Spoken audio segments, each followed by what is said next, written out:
Put God first. Put God first in everything you do.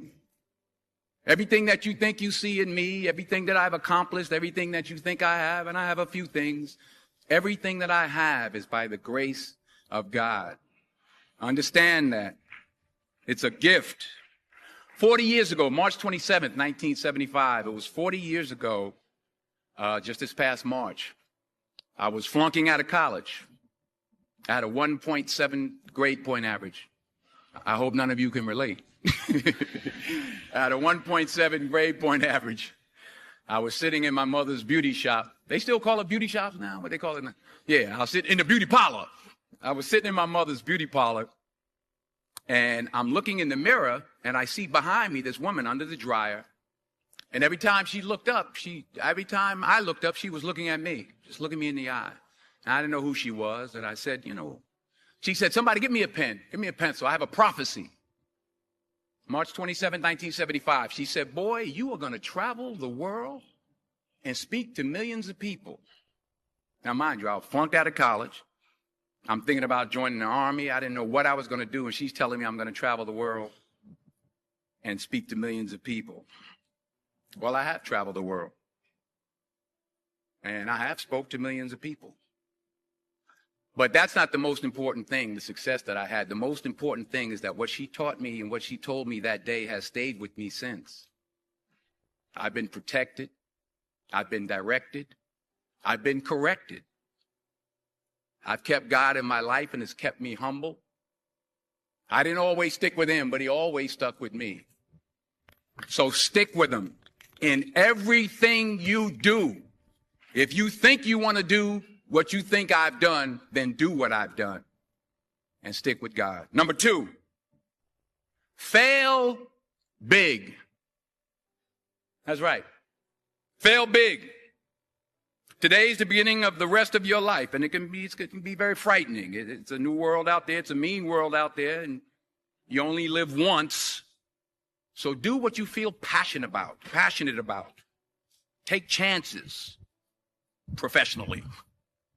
Don't be afraid to fail. There's an old IQ test, was 9 dots, and you had to draw 5 lines with a pencil within these 9 dots without lifting the pencil. The only way to do it was to go outside the box. So don't be afraid to go outside the box. Don't be afraid to think outside the box. Don't be afraid to fail big, to dream big. But remember, dreams without goals are just dreams, and they ultimately fuel disappointment. So have dreams, but have goals. Life goals, yearly goals, monthly goals, daily goals. I try to give myself a goal every day. Sometimes it's just to not curse somebody out. Simple goals, but have goals.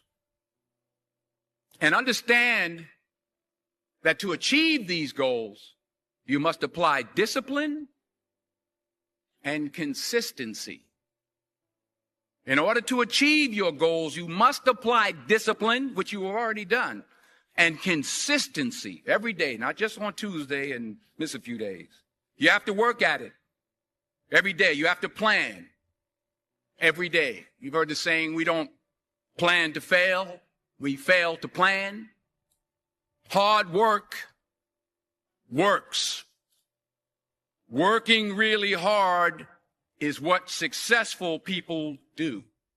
And in this text, tweet, twerk world that you've grown up in, remember, just because you're doing a lot more doesn't mean you're getting a lot more done.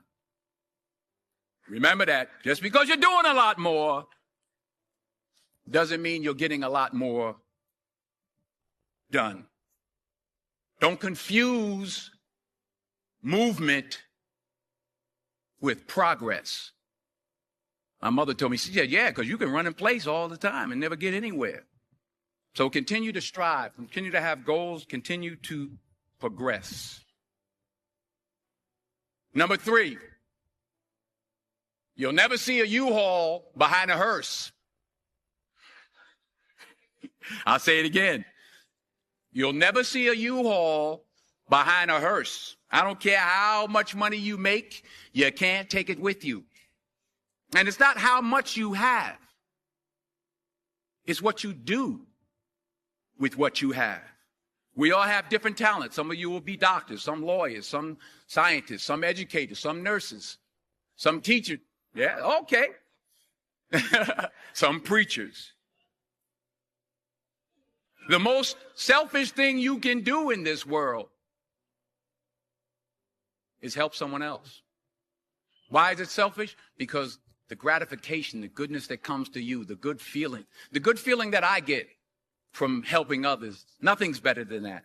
Not jewelry, not big house I have, not the cars, but it's the joy. That's where the joy is in helping others. That's where the success is. Finally, I pray that you put your slippers way under the bed tonight so that when you wake up in the morning, you have to get on your knees to reach them. And while you're down there, say thank you for grace.